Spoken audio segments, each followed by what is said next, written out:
ராமநாதபுரம் மாவட்டம் பரமக்குடி அருகே உள்ள சத்திரக்குடி அரசு மேல்நிலைப் பள்ளியில் பள்ளிக்கல்வித்துறை அமைச்சர் அன்பில் மகேஷ் ஆய்வு மேற்கொண்டார். சத்திரக்குடி அரசு மேல்நிலைப் பள்ளியில் ஆய்வு மேற்கொண்ட அமைச்சர் அன்பில் மகேஷிடம் பள்ளியின் தூய்மை பணியாளரிடம் நலம் விசாரித்தார். அப்போது கூடுதலாக ஒரு பணியாளர் நியமிக்க வேண்டும் என தூய்மை பணியாளர் கோரிக்கை வைத்தார். அமைச்சர் அதிகாரியுடன் பேசி ஆவண செய்வதாகவும் பள்ளிகளின் ஆசிரியர் எவ்வளவு முக்கியமோ தூய்மை பணியாளர்களின் பணியும் முக்கியம் என கைகூப்பி வழங்கினார்.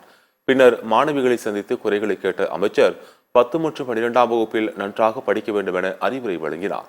தொடர்ந்து பள்ளி வகுப்பறைகள், மாணவர்களின் வசதி, ஆய்வகத்தின் வசதிகள் குறித்து ஆசிரியர்களிடம் கேட்டறிந்தார்.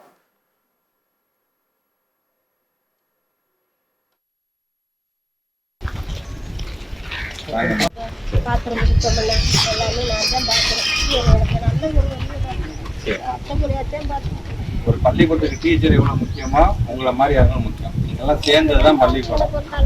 பார்த்துக்கலாம். ஹெச்எம் நான் பேசுறேன். சரி,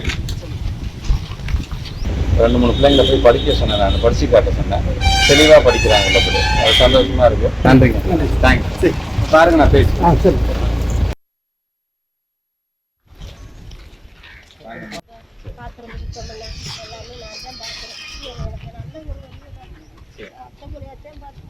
ஒரு பள்ளிக்கூடத்துக்கு டீச்சர் எவ்வளவு முக்கியமா உங்களை மாதிரி யாரும் முக்கியம். நீங்கெல்லாம் சேர்ந்ததுதான்